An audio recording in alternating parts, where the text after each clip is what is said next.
Hi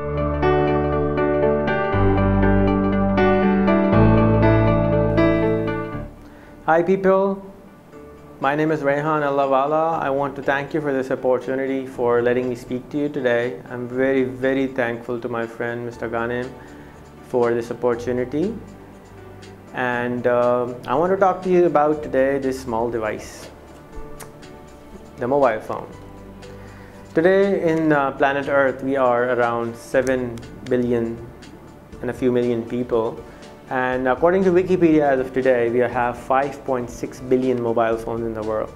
And according to another website, there are more phones, like 6.4 billion mobile phones. We also say that there are around 1 billion mobile phones activated, which are smartphones.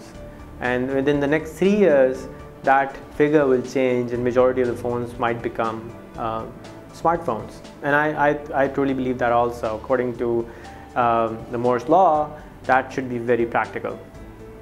Now, I have these two phones today in my hand. One of them is a dumb phone, and another one is a Samsung Galaxy S2, which I normally use. So today, this phone is approximately $600, and this phone here is approximately $14, or even $13, $12.50. Now let's compare the features. Now this phone is one SIM with a high definition camera, 8 megapixels, but one SIM, and GPRS and 3G service is available. But this phone here, which is $12 approximately only, and it comes in this box. It has capability of using 3 SIMs. You can see a video camera here. You can take pictures from it. You can have a radio on it. And if you pay $2 more, the phone comes with a TV also in it. So that's thanks to China that majority of the phones now being used in the growing parts of the world are these phones. And what we have done in Pakistan is we are using this device as a building block. You might have seen my introduction before this video, and what I am doing is trying to create 1 million new businesses in the next 2 years. And for doing that, I'm using this phone. So we'll discuss 3 things today. We're trying to create 1 million new businesses. 70% of the country of Pakistan and approximately the similar amount of the country of India and Bangladesh does not know how to read and write their name in any language. So we're trying to create a school, which again runs on this device. And we're trying to create a skill training setup using the same thing. So I'll come to the school first. So as I said, they say there are around 200,000 schools in Pakistan where there are no teachers available. And if there are teachers available, those teachers normally would speak a localized version of the content. Even though the book is the same, they would be speaking in an accent which you might or might not be able to understand. For example, most people in the Arab world would have some kind of touch of Arabic accent within their English. With me speaking to you, I have a Pakistani version of the English which you're hearing me. So one day my son came up to me and started singing "Twinkle Twinkle Little Star," how I wonder what you are, but basically I couldn't understand anything which he was saying. All I understood was the poem's theme or the jingle which was behind the poem, and that's around 2 months ago. So I thought about this, and I talked to the principal of the school where he goes to school that, would it be possible for me to create a content for you where all the poems are actually recited by people from their native language. And when I brought my children back, when my daughter came back from the States, and she went to school, and she used to speak American English when she started living in Pakistan. When they went to school, they would speak in an American accent. And the teacher would say, "No, you're speaking in the wrong accent. You should use Pakistani accent. And this is how you should be speaking like." And the poor girl stopped talking and she eventually lost her American accent, which I thought was great. However, she eventually lost it. And now what I'm trying to do here is I'm trying to convert all the nursery to the metric school curriculum into video films, small films which can be played on this small device. And as you can see, you can dismantle it, you can go to the nearest mobile phone shop, which are in thousands, and you can stick in a memory card here which costs $2, and it comes with the phone. You take out the memory card, you give it to the mobile phone shop guy, and he dumps the class which you want on this. And then the knowledge is transferred without having the internet on the device. And that allows the entire curriculum for a particular class to be downloaded on the phone for as low as 20 to 30 cents. It is possible in countries like Pakistan, where the economy of the scale is large and the income is very low. So the same thing can be duplicated in Africa, in India, and other places. So now we have a school system which is running on this small device, and you can teach almost anything on here. So it has a full colored LCD display which you can use to play anything. So all of a sudden, those schools which did not have teachers would be able to get teachers of high quality, high standard, which is being used in private schools. The same school content is now can be used in the government schools, because you cannot duplicate or copy teachers, but you can copy content on these phones. And all the content which we're producing, which is on rehanschool.com, is free of charge. It's being built by the top-notch teachers in that language where it is. For example, English content is being made by a friend of ours who is a documentary maker in BBC in the UK. So his content is amazing, and let me show you a clip of that. Twinkle, twinkle, little star, how I wonder what you are, up above the world so high, like a diamond in the sky. When the blazing sun is gone, when he nothing shines upon, then you show your little light, twinkle, twinkle, all the night.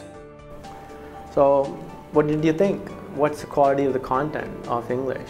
I think it's beautiful. I think it just puts me in a trance. I understand that the music is different, the theme is different, but the words, which are actually important to a person who has never even read English, even if he recites it over and over and over, the teacher wouldn't get angry here, because the teacher is just, you just have to press the button and the teacher starts starts reciting it. And the teacher which is there, which is of low quality, can actually have a higher quality information being submitted, and the teacher becomes a facilitator, and the student also can be the facilitator here. The second thing we're building is a skill school, and that skill school is again going on these phones. So you say you want to be a carpenter, you go to the nearest mobile phone shop, and then you go and say to them, hey, we would like to download a content for, can you give us content for being a carpenter? So he gives him 300 videos, which are again very small films, 2 minutes to 4 minutes long, which they come on the phone on a 4 GB memory card, which is again $2 if you buy a brand new one. And then that content comes to this device, and then they can go over and over. And if they get stuck at any point, we are setting up a call center where they would be able to call in and change the video and get the video over MMS, or they can go back and help us create a better version of the video, and then that goes back into the mobile shop, and the mobile shop gives back it to the device. Now, Pakistan has a very high penetration of internet, but still, as I said, 70% of the country doesn't read and write any language. So there's still an obstacle for how to use the internet on the phone, because these phones are still dumb phones. You can't talk to them yet. And once these smartphones like these phones take over, and according to Moore's law, this should be happening in 3 years time for like the same price as this one, you can then use something like Siri on iPhone to speak to the device, and it does things. So how do I change a tire? And it just opens the video of how to change the tire on this phone. And just the growth rate of the learning just changes upside down. Everything just changes as soon as you start talking to the device, because now it becomes interactive. It's no longer a monologue, it's a dialogue, because you're speaking to the phone how to change a tire, and then it plays the video. And the third thing we're doing is we're trying to create employment through this phone. So we're creating those skill set. We're creating 100 businesses which can be replicated, initially 10,000 times each in Pakistan alone.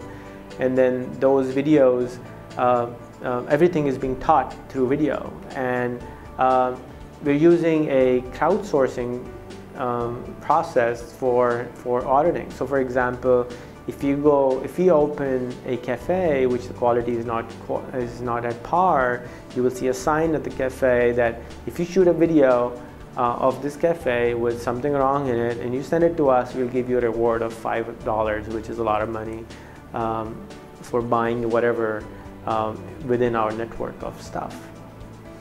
So I feel that this small device, which was initially created as a car phone and a boat phone, now is a building block for economies. And economy of scale is humongous. Another pointer on these devices is the use of Twitter. Now, even though a majority of our country, for example, in Pakistan, we have 180 million people and they cannot read and write. But you hand them this phone, just like a small kid, you give them an iPad or this phone, even a 2-year-old or a 3-year-old will figure it out how to use this phone. So similarly, those people who have never been to school, you give them this phone and they understand, they start reading and writing, they understand the basic English because it's written all in English or basic Arabic. So Twitter recently opened gateways in Pakistan, and by doing that, now majority of the country, which is 180 million people, and the population of mobile phone in Pakistan is 112 million people at this time.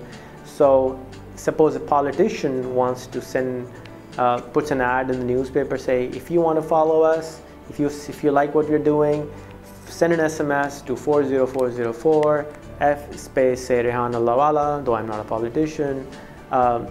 They become an instant Twitter user on the phone. So imagine a politician putting an ad and 1% of the population sends that SMS to 40404 F space Rehan Allahwala, for example. Now 1% of 112 million is 1.1 million followers. And that's the 1/6 population of Facebook in Pakistan as of today. So in Pakistan today, it's 6.7 million people on Facebook. And just by getting 1% of the population on Twitter through SMS, now they tweet once a day, and 1.1 million SMSs go out free of charge to the entire country. And same thing goes for the a celebrity, same thing goes for the small mom and pop shop on the corner. They can start making their own Twitter IDs and they can start engaging with the community within wherever they live. Say for example, in my city, there's a population of 18 million. So 1 or 2 restaurants which are very famous here, if they started doing this, they would be able to capture millions of people just on Twitter. Because everybody who leaves the restaurant can offer them a business card or something which says, please follow us, by sending an SMS to F space, whatever their restaurant's name is, to 40404. Now the social networks are becoming the gluing part of entire economies of businesses, and scaling it up becomes very easy. So if you like cake and you are the cake queen on Twitter, you can be followed by millions and millions of people at no cost through this small device. Again, it doesn't need internet, it doesn't need broadband, it doesn't need a smartphone. All you need is a basic phone set. And that phone set allows you to do crazy stuff like what we're doing in Pakistan. Similarly, take Facebook. So Facebook has added a SMS-based gateway also. So you can actually now sign up on Facebook, get your messages through SMS. You can update your Facebook through this. And myself, I have been able to convert 3 of my uneducated people. One is this Mr. Iqbal, one is this Mr. Aftab, and then the third one is this Mr. Dost Muhammad. And Dost Muhammad has the most funniest story, where his teacher, when I gave him the mobile phone first time in his hand, he said, I don't want this phone because my teacher back in my village told me, you're not that smart, you can't really read it right, so I don't think I can learn how to use a mobile phone. And today he's on Facebook. This is his Facebook page, and you can just go and add him on Facebook and see, how you can interact with his Facebook. And again, he doesn't use his computer. His messages come on his mobile phone. And he has never been to school. He has never been to a university. He has only learned everything through his mobile phone, through his SMSs. And now, since he's a security guard, he's constantly writing about, today the milkman didn't show up. Today, the newspaper guy didn't show up. And all kinds of frustrations which he had are going on his Facebook wall.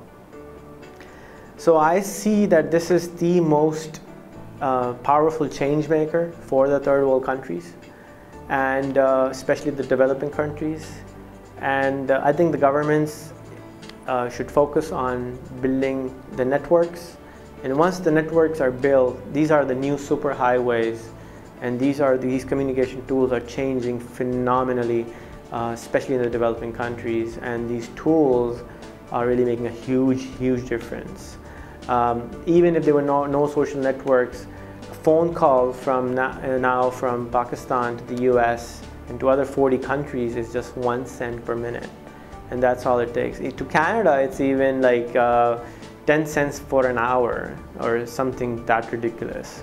If you call local, it's 2 cents a minute. If you call the US, it's cheaper. So that's how powerful communication tools have become. And then they can actually call one of their cousins and say, this is the problem I'm having, so what can I do to fix it? And that cousin might have access to some kind of knowledge which he can transfer back to some remote village of some remote country in the world.